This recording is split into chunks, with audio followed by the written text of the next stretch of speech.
तो सबसे पहले हम यहाँ पे देखेंगे कि वेब सर्विसेज के लिए हमारे पास क्या क्या प्रोटोकॉल्स है।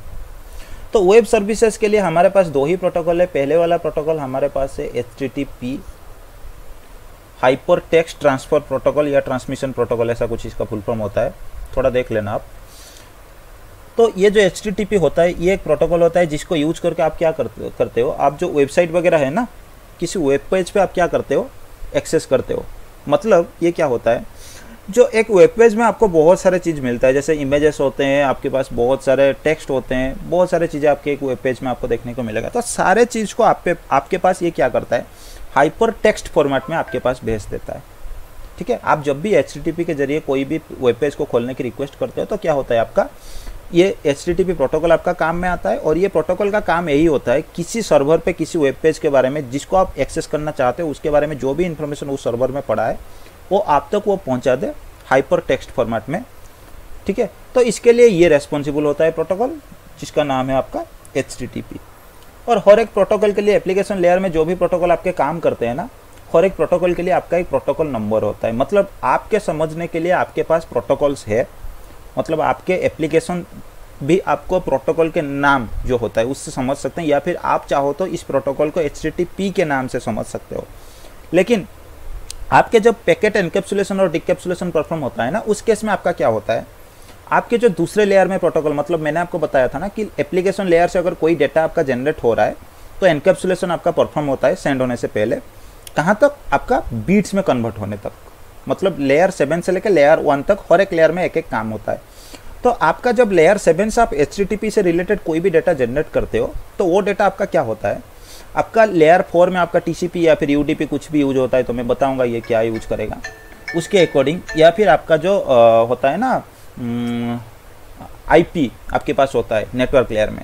तो आपके पास जो ट्रांसपोर्ट लेयर हो गया, तो उसमें आपको वो कैसे पहचानेगा कि आप यहाँ पे कौन से प्रोटोकॉल के लिए आप डेटा जनरेट करते हो। तो उसके लिए क्या होता है, आपका एक प्रोटोकॉल नंबर होता है, पोर्ट नंबर होता है। ठीक है, हालांकि प्रोटोकॉल नंबर और पोर्ट नंबर दो चीज़ होता है। जब हम हेडर्स के बारे में पढ़ेंगे तब हम क्लियरली मैं आपको बताऊंगा कि प्रोटोकॉल और पोर्ट नंबर क्या है, उसमें डिफरेंस क्या है। हालांकि हर एक एप्लीकेशन लेयर प्रोटोकॉल के लिए एक प्रोटोकॉल नंबर होता है। अभी के लिए आप समझो, जैसे आपके पास था ना IP के नोटेशन के बारे में आपको बता रहा था कि IP के डॉटेड डेसिमल फॉर्मेट एक होता है, जो डॉटेड डेसिमल फॉर्मेट आपके समझने के लिए होता है। दूसरे एक होता था आपके पास बाइनरी फॉर्मेट, जो मशीन के समझने के लिए। तो यहाँ पे भी आपके पास दो चीज़ होता है, हर एक एप्लीकेशन का हर एक प्रोटोकॉल का एक नाम होता है।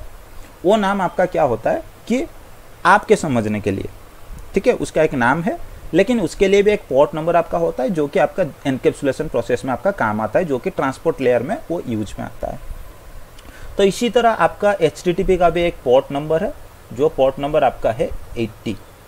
ठीक है, तो आपको कहीं पे भी किसी भी पैकेट के अंदर अगर आपको 80 दिखने को मिलता है, किसी भी ट्रांसपोर्ट लेयर के TCP या UDP के अंदर आपको 80 अगर देखने को मिलता है, तो आपको पता चल जाता है कि ये कौन सा है, ये मेरा मतलब HTTP प्रोटोकॉल का डेटा है या फिर वेब बेस्ड डेटा किसी ने जनरेट किया है। हालांकि आजकल के ज़माने में ये प्रोटोकॉल भी आपका इसीलिए यूज होता है ताकि आप किसी डिवाइस का GUI एक्सेस ले सको। आपके पास एक डिवाइस को मैनेज करने के लिए दो चीज़ होता है, आप चाहो तो CLI एक्सेस ले सकते हो, चाहो तो आप GUI एक्सेस ले सकते हो। आपके पास जो नेटवर्किंग में डिवाइसेस होते हैं ना, जैसे आपके पास राउटर्स हो गए, आपके पास स्विचेस हो गए, तो ये सारे स्विचेस और राउटर्स आपका दो चीज़ में भी काम करते हैं। आप चाहो तो इन्हें जो मतलब मैनेज करने के लिए आप इनका CLI एक्सेस ले सकते हो, जो कि कमांड लाइन में आपका हो जाएगा। आप चाहो तो GUI यूज करके भी इसे एक्सेस कर सकते हो। CLI के लिए आपके पास दो प्रोटोकॉल होते हैं, टेलनेट और SSH। GUI अगर आपको चाहिए तो उस केस में आप HTTP या फिर HTTPS को यूज करोगे।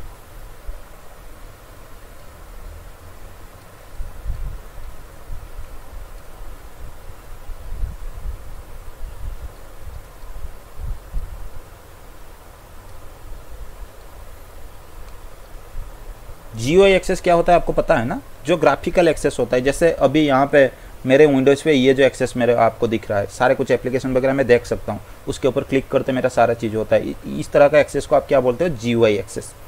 ठीक है, ग्राफिकल यूजर इंटरफेस।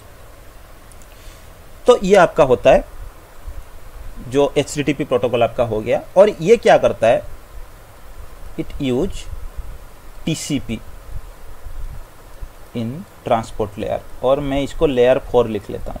ठीक है, क्योंकि आप भी थोड़ा फेमिलियर हो चुके हो कि कौन से लेयर को आप कितने नंबर पे जानते हो।